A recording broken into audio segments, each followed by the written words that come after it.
There's a big focus on beautifying Beaumont. So it's a vast amount of stuff that we take care of. That's all part of the Parks Department. We not only take care of our maintenance work inside of the parks, but we also maintain the highways throughout the city, Interstate 10 and 69.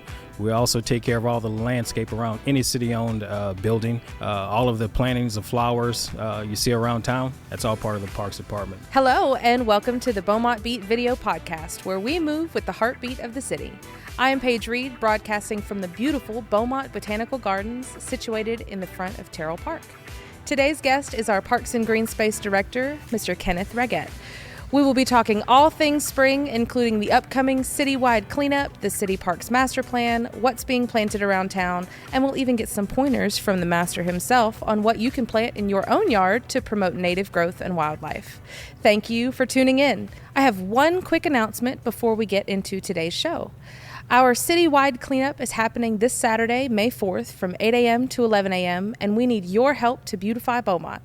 We will all meet at Sprott Park to get our breakfast and our neighborhood assignments. For more information and to register, please visit beaumonttexas.gov/spring-cleanup. We hope to see you there.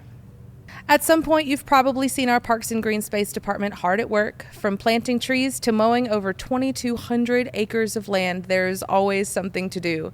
And the man behind it all is here today. Kenneth, welcome to the show. Thank you for having me. Glad to be here. Absolutely. Yes, it's going to be a good one. So, Kenneth, the Parks and Greenspace Department is one of the newest departments in the city.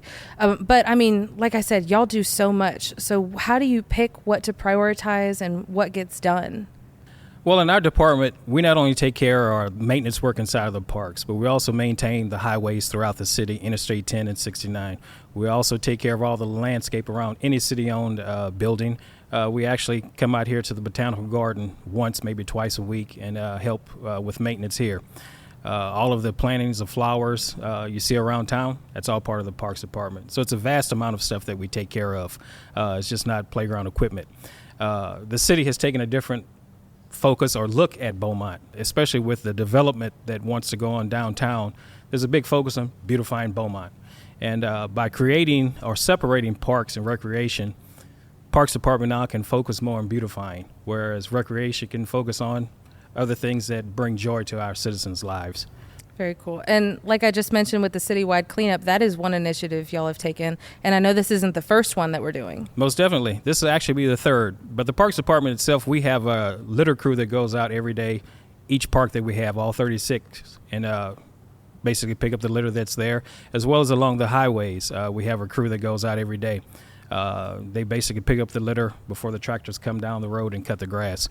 So now we've partnered with BISD on litter around the city, and basically we help with the schools. They pick up around the schools and the local neighborhood around the school. And the city itself, we go out in each section or each ward that we have, and we designate areas that really need to be cleaned up, and we go in and help clean those up. Yep, just bag it. Bag it and trash it. Wow. And I know the last one that we did, I think it was in November, we collected something like 2,300 pounds of trash. That's like a Toyota Corolla. That's exactly right. Exactly right. A lot of trash, but there's still a lot to be picked up. And that's one thing we need to let our citizens know. You know, when you're going down the roadways, don't throw out that trash from your car. Keep it until you get home. Or if you're going to one of our beautiful parks, drop it inside the trash can. Yep. Don't be a litter bug. Don't be a litter bug. So this is a larger part of the Keep Texas Beautiful initiative, right? That's correct. Tell me a little bit about that. Well, as you know, growing up in Texas, as most of us have, we've always heard of Don't Trash Texas, Keep Texas Beautiful. But it's actually part of a national incentive on keeping America clean. So the city of Beaumont has taken up the challenge of keeping our city clean. And so twice a year, fall and springtime, we do a citywide cleanup, and that's all part of helping keep Texas beautiful as well as our city clean. Very cool. And people can still register, citizens, anybody can do it. Anybody can register. We always need as many hands out there as we can. Absolutely. And for our viewers, you can still register by going to beaumonttexas.gov/spring-cleanup. So, Kenneth, one more time. I know I just invited everybody, but can we get a personal invitation from the Parks and Greenspace Director for everyone to come out to this citywide cleanup? Most definitely. I'd like to invite everyone to come out and participate in cleaning up our city. Since creating this department a little over a year ago, our focus is basically just continuing to beautify Beaumont the best way that we can. Yeah. And so why is that? Like what part of that benefit? I mean, obviously, besides being pretty, what does Beautifying Beaumont do for citizens, visitors, everybody? Well, it just shows that we have pride in our city. Well, as citizens and visitors, as you travel through the city of Beaumont, you'd like to see a clean Beaumont. So that's been a focus of the city. Especially now with the development of downtown, there's even a stronger focus of what our city looks like or how we represent ourselves to visitors. So with the creation of my department, our focus and biggest challenge is to keep Beaumont beautiful. And that's what we're doing. I like that.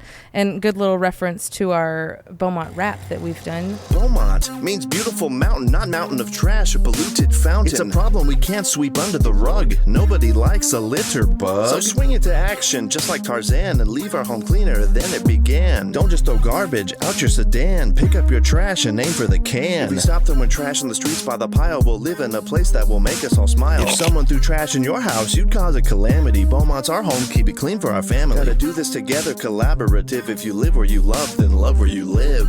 Don't be a litter bug. Keep Beaumont beautiful. We also hear that there is a voluntary beautification fund that people can donate to, and that kind of helps with those kind of projects, right? Yes, there's a voluntary fund that people can donate to. Those funds will basically go into the Parks Department's budget, which will enable us to continue with the beautification around the city. Those funds will be strictly allocated towards beautification, Very from cool. purchasing plants to any planting material that we may need. And how can people donate to this fund? Right now, it's through your water or utility department. Okay, just You can call make up there and you say, can make hey, a I donation wanna... through your payment. So I have seen all of the fruit trees, citrus trees, pears, like all these different kinds of edible fruit trees that have been planted in our city parks. That is such a cool thing. It is. And so do other cities have stuff like this? Where did this idea come from? Yeah, you can find this in cities throughout the country, actually, so it's not anything new. While on vacation, I actually discovered in one of the cities that we were visiting, it was during citrus season. They had citrus trees planted along the avenues. People were sitting down after they picked their fruit off the tree or walking and eating the citrus. And I said, this is a good idea. Maybe we can bring this to not necessarily along our roadways in Beaumont, but inside of our parks, where our citizens are there, where especially our young citizens may not have ever saw a peach tree or plum trees or able to pick fruit off of a tree. So I thought it would be good to do that. Yeah, and it's such an innovative thing. I have loquat trees in my backyard, which you don't see often, you know, but I've been researching recipes and they're ripe right now. They're nice and orange. They kind of taste like kiwis. Exactly. And it's just so convenient to have just a little snack whenever you want it. That's right. How did you come up with what trees were going to go where and kind of like mapping out and planning what you would plant in the different parks? Well, I think the pear orchard community was a no-brainer to plant pears there. And I wanted to plant something in each ward. And actually, we'll expand on that every year as budget allows. So we put the pear trees out at Sprott Park, which is your pear orchard. Charlton Pollard Park, we put fig trees, which that area, a lot of people moved in from Louisiana. Louisiana still loves their figs, and when the people moved in that area, probably back in the 20s or so, and even as a kid, I remember the numerous fig trees you had in the South End. So I introduced the fig trees there. Rogers Park, we put in peach trees. And Klein Park, we actually just planted the citrus since our cold weather is over.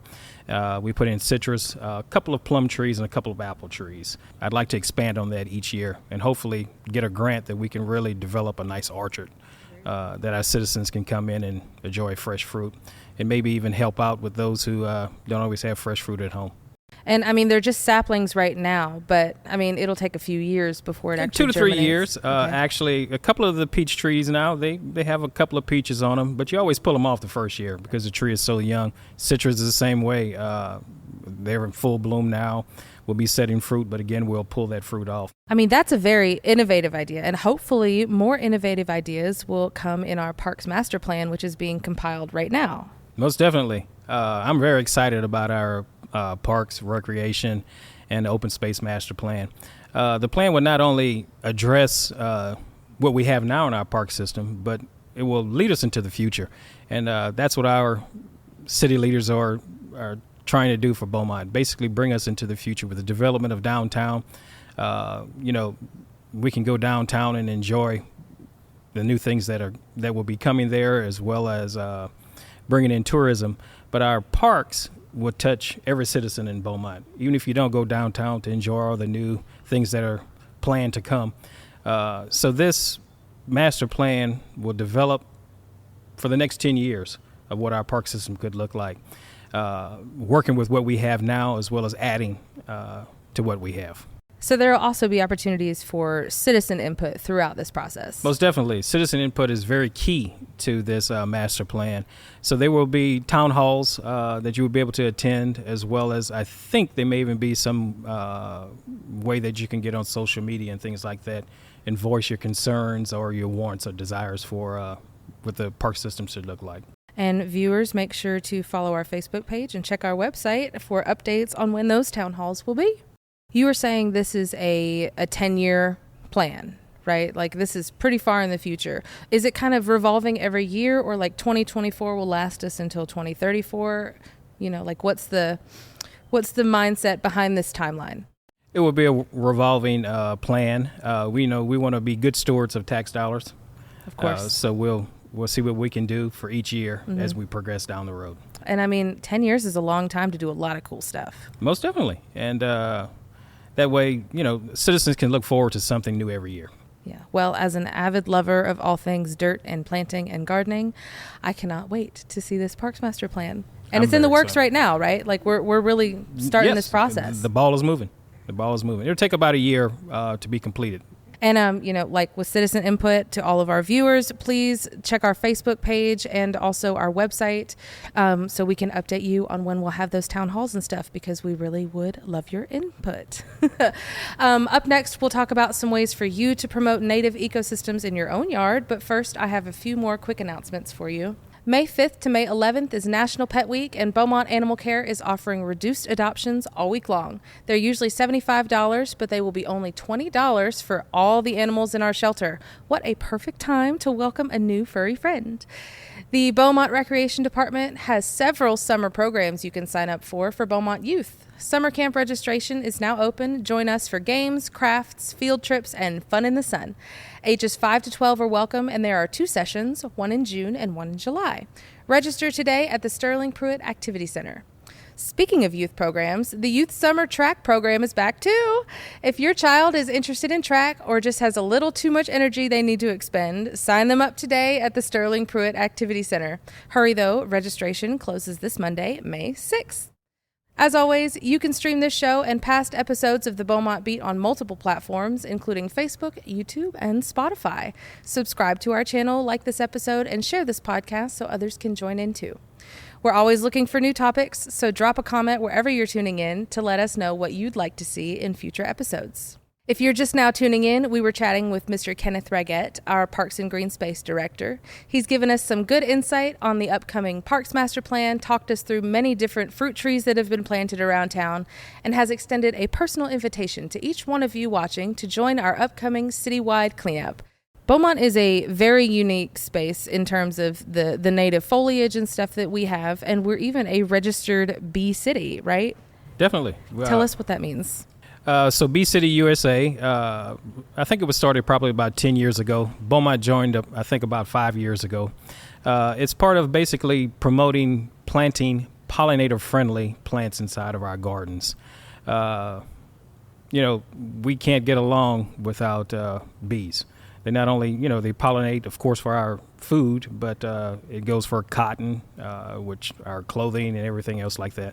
So if we don't have pollinators, I don't know what we'll have. Absolutely. Yeah, I mean, there are a lot of bees around here, and if they love it so much, there must be some good flowers that they're just particularly fond of. Yeah, especially this time of year. Most people think of it as a weed, especially when it's in your lawn, but clovers are the best thing for bees. Oh, really? This time of year, they just love the clovers. So there's actually a movement of not mowing your clovers when they first come out. And most times when your clovers do come out, your lawn is not green anyway, so at least you have the green clovers in your yard, and the bees enjoy it. Interesting. I did not know that. I figured it would just be flowers that had like petals and no. But There's a large movement about not cutting your lawn, actually. Viewers, now is the time to take some notes. Wink, wink. We're talking about all these plants and stuff that you can plant in your own yard that promote, our native environment, our native ecosystem, and you can buy seeds or starter plants pretty much anywhere. You can. But one thing I would suggest is going out to your local nursery to purchase your fruit trees, especially fruit trees, because those trees that they have on hand will be specifically for our growing zone. Sometimes you can find those at your local big box stores, but most times it could be a tree that doesn't work quite as well here. And in case our viewers don't know, what is our hardiness zone or zones? We're zone 9. Zone 9. Zone 9. Very tropical. Very tropical. Very tropical. Lots of tropical plants, just like we've got here in the Beaumont Botanical Gardens. Exactly. But we do get that hard freeze every once in a while, so you have to watch out. Especially when it comes to your citrus trees. Usually about every 10 years, we'll have to replant our citrus. We usually get that killer freeze that'll do them in. But for your peaches, pears, plums, all of your stone fruit, colder the better actually for them. Interesting. I did not know that. Yeah, they need chill hours in order to produce fruit. For the non-gardeners, what exactly is a hardiness zone and why should we pay attention to that? You should pay attention to that, especially when it comes to your fruit trees, because each fruit tree requires a number of chill hours. Up north, you can get 500 hours of chill period, where down here, we're lucky if we get 250, 300 chill hours. So your local nurseries will have that peach tree that only requires that low chill period. So being here in zone 9, very tropical, we can grow just about any type of plant outside. But when it comes to your fruit trees, that's when you really have to look at your climate zone. Yeah, so I mean, all of this was taken into consideration in deciding what fruit trees get planted. But I mean, we were talking about plants too. The plants that you see around town are specific that will thrive in our native zone. That's correct. We try to plant a lot of perennials around town, which we don't have to replenish every year. But you always still need that burst of annual color to give you that big show. Most of your perennials are natives. They have a short blooming cycle. So we intermingle the natives in with our annuals so that we have a nice show of color throughout the city. And perennials they'll come back year after year. You don't have to replant them. Perennials will come annuals. back year after year. And annuals just like seasonal. the one season. The one season. Okay, yeah. very cool. But I will say one season. Sometimes here you may get 2 because of our climate zone. Mm-hmm, I see. If we don't have a hard winter. And all of that information is usually on the tag of whatever plant you're buying, right? That's kind right. of the That's thing right. that's stuck in the That's soil. right. So just read up Read on up it. on Tells it. you full sun, half sun, however, Exactly. all the information you could ever need. Most definitely. Are there any like plants or trees or invasive species that we should look out for when kind of preparing our gardens? Well, an invasive plant is just a plant that's unwanted. Mm-hmm. To some people, a dandelion is a source of food, where here we think of it as a weed. So it's really up to you what you'd like to plant in your yard. I would just encourage everyone to get out and plant. Either start a small garden. If you don't even have the space, you can grow something in pots. It's amazing what you can get off one little tomato plant called the Sweet 100. It gives you bountiful amounts of small tomatoes. So it's really anything you can grow. My grandmother grows her garden in 5-gallon buckets, and she says, "Hey, I'm getting the potting soil. I don't have to worry about weeds. It's perfect, and it's right. Like at height, at a good height for her. She doesn't have to bend down. Absolutely. Gardens come in all shapes, sizes, all shapes and sizes. Yeah. Oh, very cool. So, I mean, going around to these different nurseries and stuff, seeing what kinds of things can be planted and thrive in our environment, right? I mean, it's really something you'd encourage everybody to do. Just most definitely, for curiosity. I'd say go out if you see something that you like, go ahead and take it home and plant it. And there's a difference between starting something from seed and just buying a sapling or a starter plant. That's right. Like the hard work's been done. The germination is over. Absolutely. Especially some seeds that you see in the store, it takes a lot for them to germinate. They're not as easy. It's just dropping them out and going. But planting vegetable seeds are really easy to do. But when it comes to your flowering plants, it can be a little more tricky to get it to germinate. So I'd start out with a nice little 4-inch pot and go from there. I mean, yeah, and from there the possibilities are kind of endless. I would love to just drive around Beaumont and see wildflower gardens everywhere and just wonderful, pretty colors all year long. There you go. Yeah, I mean, because winter here is not really winter. No. No. Hit and miss. Yeah, exactly. Well, thank you, Kenneth, for coming on to our podcast today and kind of telling us all things parks and green space, both what the city's doing and what citizens can do. Glad to be here. Absolutely. And really, like, we have gotten a lot of good insight today, and I'm a little more confident in my gardening abilities just from what we said, you know? Well, good. I'd encourage everyone to get out there and start a small garden. You've really got me in the gardening spirit now, so maybe that's what I'll do this weekend. Good luck to you. Before we end this podcast, I want to share a few job opportunities with y'all. Summer is right around the corner, and we have openings for seasonal jobs around the city. We're looking to hire people at the Henry Homburg Golf Course, animal care, the rec department, our swimming pools, and even more. If you're interested in applying for these positions and want more information, please visit cityofbeaumontjobs.com. And thank you, viewers, for tuning into the Beaumont Beat, where we move with the heartbeat of the city. I'm your host, Paige Reed, and join us next time when we chat with the Recreation Department about summer in Beaumont and how you can enjoy it with us. See you next time.